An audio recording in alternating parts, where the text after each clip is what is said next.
Hello, everyone. Welcome to today's session on design thinking in AI project management. We'll discuss about some approaches to solution development. Uh, I am Raghav, nearly 12 plus years experience in the industry.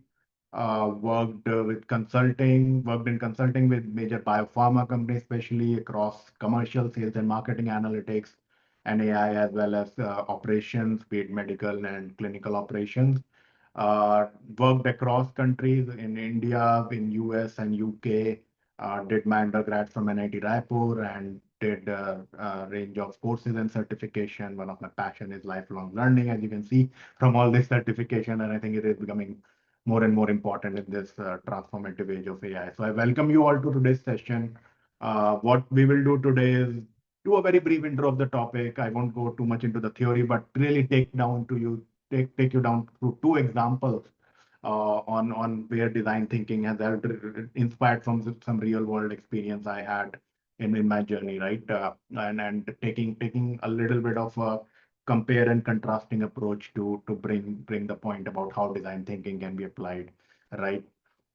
So idea is that how we think about design thinking in artificial intelligence can be a very intriguing topic and very contrary topic, because it's like the left brain and the right brain, or the two different sides of the coin, right? Because design thinking is a lot more creative, experiential, experiences driven, less quantifiable. While AI is everything quantified, accuracy score, logics, business rationals, the programs, the coding, everything is very rational and logic, right? Uh, but increasingly, human and AI are coming close, so it is more and more important at this point, and has been important over a period of time of applying the design thinking principles. So without going much into theory, let me take a situation, right? You are AI project management manager for a retail chain around 1,200 plus stores, and an e-commerce platform serving millions of customers. uh, Now CEO has mandated AI-driven demand forecasting. Very, very typical example. CEO would hear, okay, I am hearing, let's just do it in demand forecasting, right? With the objective. A lot of the time they'll just start, but in this case, let me give you a clear outcome that CEO is expecting is inventory planning and reducing stockouts, right? Uh, so you have an outcome, you have a problem statement, you have a use case here clearly defined. What would be your steps in managing this project? Why don't you type it out in the chat here? Uh-huh. No, very nice, very nice. Yeah, so I see most of you are asking, okay, what is the data sources? So you start with the data ingestion, pipeline setup, model select, like which is the best model to train. You train that model, check for accuracy, then all those codes, build the dashboards and APIs, do some system integration if it has to go to inventory planning system or any stock management system or anything, and then launch and hand over, right? So is that the ideal solution? Will it work? Type Y or N if you're thinking yes or no. Okay, let me tell you, this is very traditional mistake or a classical mistake everyone does is we think that we know everything. If we know AI, we start hitting every problem like a nail, and then it fails out. A majority of transformations in the industry have been failing. Uh, and one major reason would be this one, I would clearly say, based on my experience. What design thinking bring is a lot more empathetic approach. It starts with the users from the start, that how do you empathize? Really think who will be the user of the system. Will it be the dashboard user? Will it be the CEO? Or go into the 1,200 stores related stuff, or will it be someone else? How would we understand their problem better? What is their problem? What is their pain points? Then you ideate on defining the right thing, basically, that okay, what is that such actual solution? Do we really need AI at all? In many cases, maybe not. Maybe it's just a matter of speed to insight. Then you prototype and then you test it, basically, that how they're driving that impact, right? So by deeply understanding, so again, as we understood, as we talked about, right, the end users are not is not the CEO, it's a store manager, your supply chain planner, the merchandiser. So you need to really understand their needs, their decision model. Some people may say, okay, timely insights, or some people may say that it is a little bit of a tough to understand, right? So to make sure that the models and all, which is improving the forecasting ability or the accuracy, are able to make sure while you're deploying the final solution, it solve for those pain points. Then you define the right workflows. Okay, can there be, is everyone going to look at a very quantified dashboard, or are there some alerts or specific nuggets of information that could really help with this cross-functional group? Then you do a prototype, you build some basic solutions, some modules that users can interact with. You test it out with them, then see what is their usability, what is the action they have been able to use, action they have been able to drive with that, and then really make an impact, right? And then you deploy into a full-scale system, right?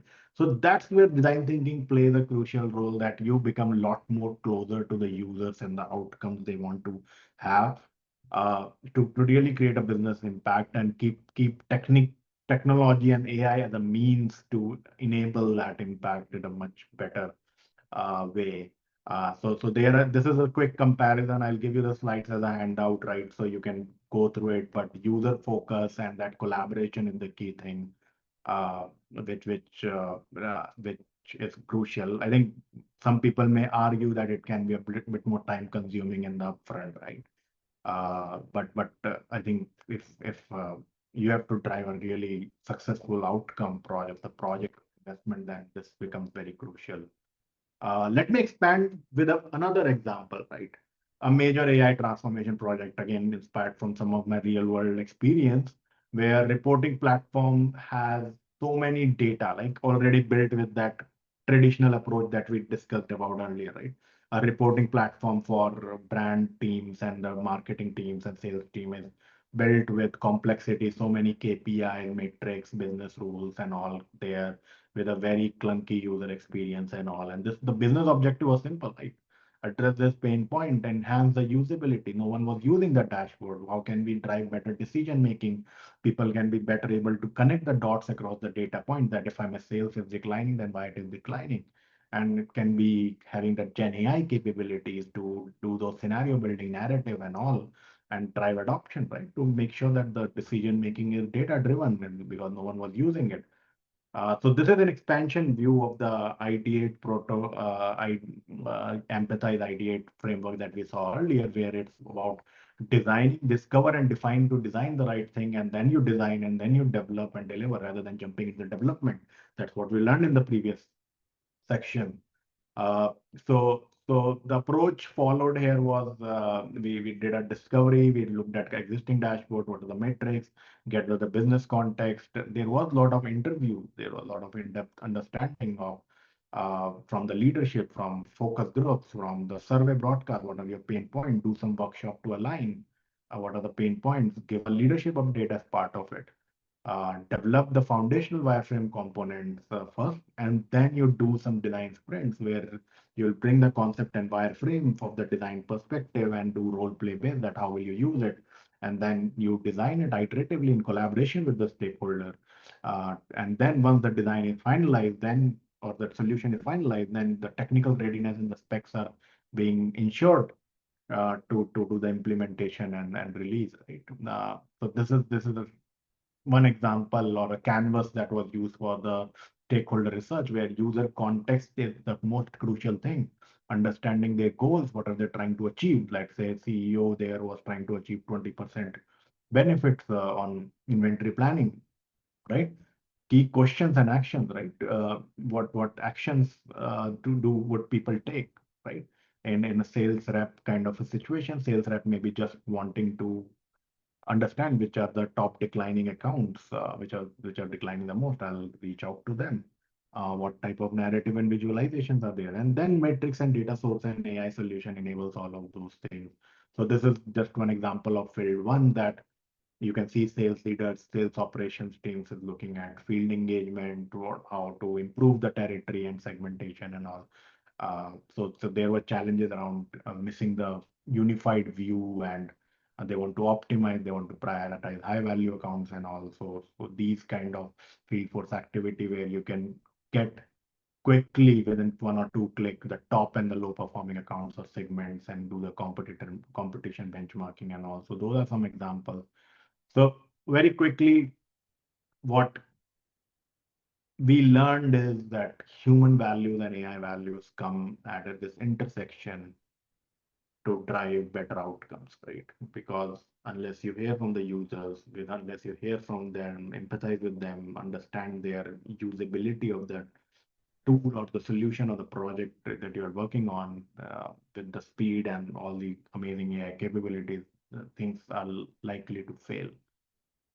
So why design thinking in a project? Just to conclude, very user-centric focus is enable structured innovation, enhance your problem-solving skills, make sure that you're solving the right problem, ensure that give you a better adoption and scalability because users are part of the journey, right? It mitigate those risks and biases and all, right? Maybe there would be some field experience that may say, okay, this might be a risky situation, or there might be these kind of biases that we need to ensure for, right? And it ensure that cross-functional collaboration to deliver that. So with that, I'll conclude this session. I hope you found it valuable and informative, and you start applying design thinking or some of these principles that you learned today, especially the user focus and the frameworks that were shared today to in your next AI projects as you start leading them. All the very best. Thank you very much.